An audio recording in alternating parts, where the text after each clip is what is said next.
horror, comedy, satire. So think Idle Hands meets Maximum Overdrive meets Can't Hardly Wait. And that's Y2K.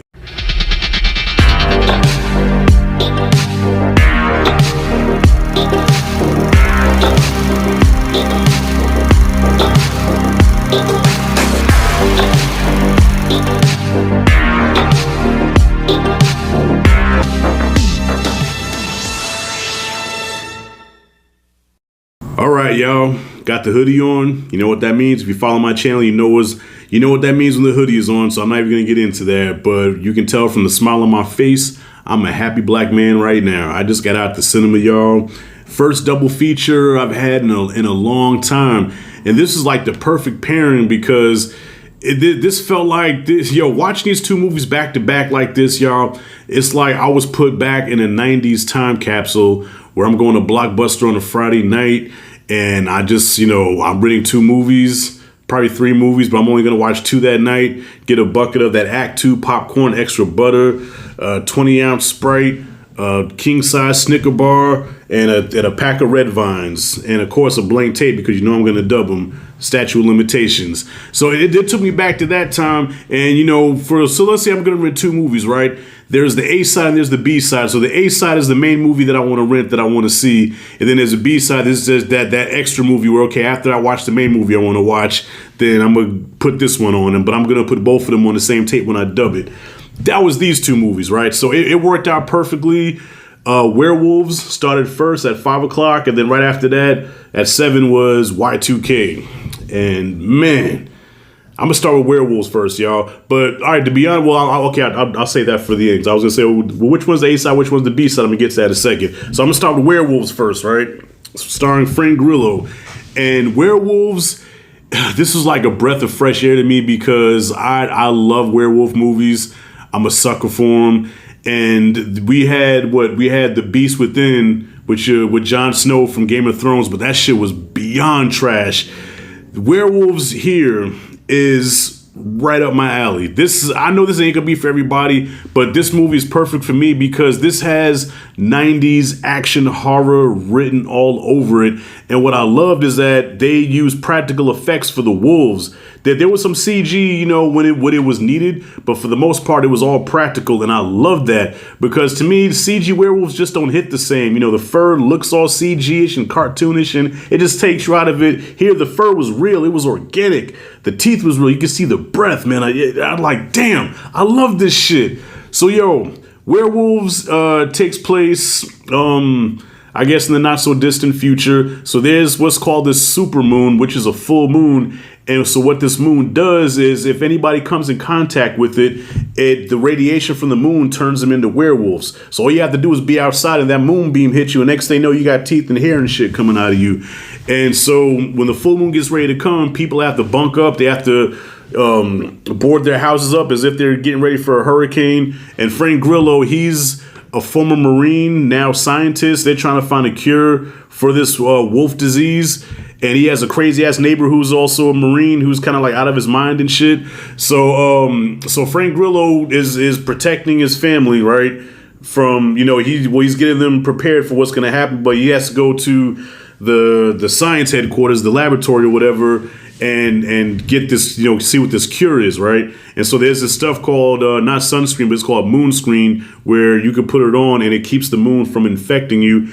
And they have these werewolves or these people that turn to werewolves and test it out on them, right? So that's basically the gist of the story. So it's a post-apocalyptic movie, but with werewolves, okay? So Walking Dead, but with werewolves, all right? And that's basically the story. So it's a small, simple plot. And it also stars your girl from Godfather of Harlem, Mamie. I forgot the actress's name. It stars her also. She's Frank Grillo's sister-in-law. And she has a little girl as well that he has to protect. So with this movie, yes, it's predictable. Like I said, it's 90s action horror, like throwback. You know what I'm saying? But that, I love that though. I need that in my life. I haven't been getting that. This is fast paced, hour and 34 minutes. It gets right to the point. Oh, Lou Diamond Phillips is also in here. And the werewolf action was cool. And okay, so the werewolf look themselves, okay, nothing groundbreaking or revolutionary. You know what I mean? I still hold American Werewolf in London as like the werewolf, and then right below that is like the Howling.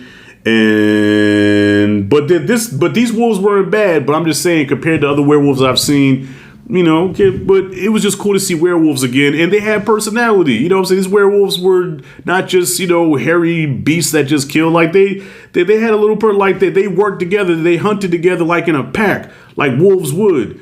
You know what I mean? So, and Frank Grillo's character, I feel like if this movie was made in the 90s, I feel like Stallone could have played this part. I feel like this is a part for probably Stallone or Dolph Lundgren, you know what I'm saying? So, yeah, perfect B, action flick, horror flick. You know what I mean? Gripes, yes, there's quite a few of them. Okay, there's times where I don't know if this was filmed for TV originally, but there were times where the screen looked a little blurry. It was a little fuzzy, you know. So sometimes the picture would look very clear, but then it would start getting real grainy looking, you know. So that kind of took me out of it a little bit. And there's a decision that's made near the end where it kind of took me out, you know, not on the level of Alien Romulus, but where, okay, this was on its way to being an A movie for me. All right, a B movie being an A movie because it's giving me everything that I want in a popcorn fun werewolf movie, right? But then some shit happens at the end where I'm like, that's gotta be the dumbest shit, even for a B movie. That's like the dumbest thing ever. Like, why the fuck would they do that, man? But and then it just ends very abruptly too. Like it was almost like a part was missing and they just ended it. You know what I mean? So I'm like, all right, cool, whatever. But with that being said, yeah, this movie, Werewolves, gets a B plus. This was, I think, going to surprise a lot of people by how much they enjoy it, at least to me. But then again, this comes from somebody that did like Malignant. You know, I don't know. I'm just a sucker for some fun, you know, dumbass action horror. You know what I'm saying? So yeah, I give Werewolves a B plus. All right. So now, fast forward to Y2K. Totally different kind of movie. This is horror comedy. Okay, horror comedy satire.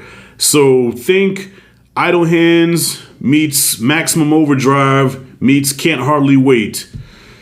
And that's Y2K. All right. So the title kind of says it all. It's the last day of 1999. Y2K is about to hit. And what I really loved about this movie is that it plays on all the fears that we actually had at that time. So, okay, I'm an old head. I was around when Y2K was a thing, okay? And this movie plays on all those fears of technology taking over. So, you know, we was afraid of Skynet. We were afraid that Terminator 2 was going to come to pass. And that was this movie kind of. So the killer in this movie is actually 90s technology. So you got Yu-Gi-Oh, not Yu-Gi-Oh, what's that shit called? The Tamagotchis, the pocket pets or whatever. They had the old Apple computers and everything. So the nostalgia in this movie was so detailed and so good, where I was getting emotional at times, like, wow, I remember this. Like, it took me back to the days of working at Blockbuster, right? So not only was Blockbuster my favorite place to go as a kid to rent movies, but I also worked at Blockbuster, and that was like my favorite job, you know, to this day. You know, to this day, my favorite job was working at Blockbuster Video, no doubt. So it follows these two friends. Of course, they're losers. You know, I forgot the skinny kid's name, and then the fat kid from Deadpool 2. So they're these outcast losers, you know, typical 90s, you know, nerd trope stuff. And they go to this New Year's Eve party hosted by the girl that the skinny boy's in love with, the chick that's playing Snow White. He's in love with her, but she's like a nerd. She's like the most popular kid in school, but she's also a nerd as well. And this party goes on. Everybody's having a good time. And all of a sudden, the lights start flickering out.